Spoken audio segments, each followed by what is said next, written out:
got to destroy it. It's too dangerous. I don't want you to lose yourself like I did. I'm afraid that's where you're wrong, Pete. The symbiote didn't make you lose yourself. The only thing it did was expose who you really are.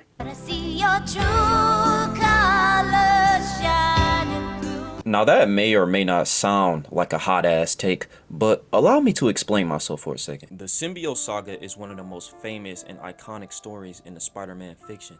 It has been done so many times that if we see somebody else trying to do it again, we already know what the dynamic is going to be. And for the people that are witnessing this brand new Spider-Man 2, they may be fooled into thinking that it's the same thing. But unfortunately, an alien from another planet coming onto Earth and corrupting a group of innocent people is not what I see here. I see a group of fake phonies that just discovered a convenient excuse to cause chaos. And today, I'm calling them out. Venom is not the villain, and he is not the one who corrupted the people. It is the people that corrupted him. Let us take a look at the symbiote trio, starting off with the man himself. Peter Parker is one of the most loved and appealing superheroes, mainly because he is the most relatable. And in order to become relatable to the people, you have to represent the trials, the tribulations that us common folk struggle with every day. And you also have to represent the inner evils that we suppress every day. These are all traits that Peter Parker has. So when Pete finally adopts the symbiote and he starts going on his Bully Maguire rampage, saying the most edgiest shit of all time, we can't use the excuse like, oh man, that was just a suit controlling him. No, that's him saying all those. That's him thinking all of that. That is 100% him. Like, we already know from the Mr. Negative sections in Spider-Man 1 that his mental health and inner psyche is as pure as my tap water. And the only thing that the symbiote does is listen to the deepest thoughts and desires of the host. Not the things that you say you want to other people, but the things that you really want. And deep down, all Peter wants is some compensation. Imagine sacrificing your Aunt May for the city and you still got random lame ass NPCs questioning your character every day. All I wanted was to save everyone. MJ, May. Now the city thinks that I'm the problem. You think I'm the problem? But I'm not anymore. I'm the solution. You cannot blame that on the alcohol this time. The only thing that's concerning a bottle here is his bottled up emotions. When you bond with the symbiote, it is going to get to know you better than most people, and it's going to tap into your strongest emotions to use as motivation. And we live in a world where negative energy is the more dominant force. It is more natural to act that way. It is more addicting, more primal to tap into, and it holds more of a significant impact in our lives than positive things. The symbiote never starts off tripping.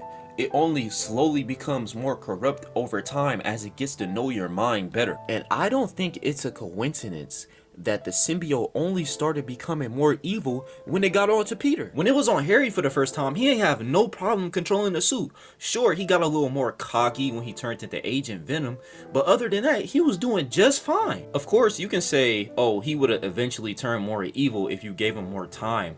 But let's take a look at Harry's life at that point. Harry Osborn at the beginning was a happy man. He had just got out of the hyperbolic time chamber. He had gotten cured by the Venom symbiote, and he reunited with his best of friends. Any insecurity of him being useless that he may have had would have been made up by working in the Emily May Foundation, and he got to work there with his best friend. So basically, Harry was too damn happy with his life to have a reason to be on that Bully Maguire shit.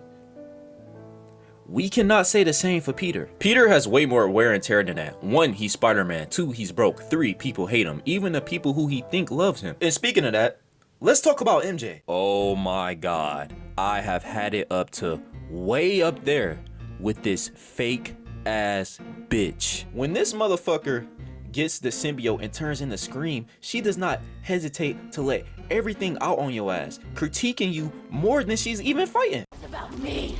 Hey! Not my job or this stupid house. You can't keep a job. You can't pay the mortgage.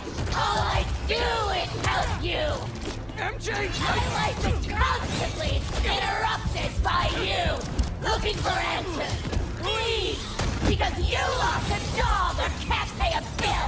I write words I don't believe in for a man I despise. And you want to sit here and tell me that's the symbiote telling her to say all that?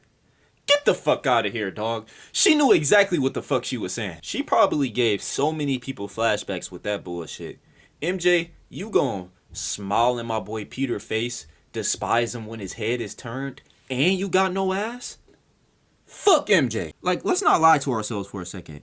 If you realize that somebody you cared about felt this type of way about you this whole time, are you just gonna sit there and accept their apology? She just exposed the most vulnerable flaws of Peter Parker, and we just gonna sit there and act like it's an outside entity controlling her?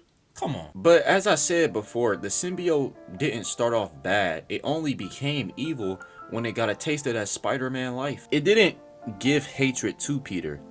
It learned hatred from Peter. And then when he finally got it off, all it did was took what it learned and spread it the message. Harry didn't have a reason until he felt like he was betrayed by his best friend, who refused to give him back the symbiote, which was his only way of staying alive. He had lost all hope of finding a cure, so he decided to give the world his cure. So I find it very disingenuous to just put the blame on the symbiote when all it's really doing is supporting your emotions. It's not controlling you. The symbiote is like an alien infant, and our trio is like its parents. And as a kid, you're gonna pick up both the good and the bad traits from them, because the apple doesn't fall far. It's honestly a shame that they just decided to take the easy way out and blame everything on the symbiote when the real problem is within. Yes, the symbiote is dangerous, but so are several other things in this world if you don't have control over it. In order to truly evolve as a person, you can't just sit there and act like your dark side doesn't exist.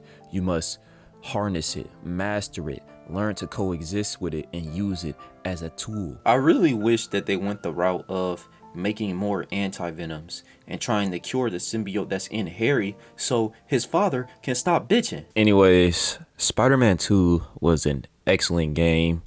Game of the year in my eyes. But Arkham City is still better. I'm gonna let you slide this one time. All you gotta do is not hit me. Don't try to like hit me when I turn around right here. And we'll be alright.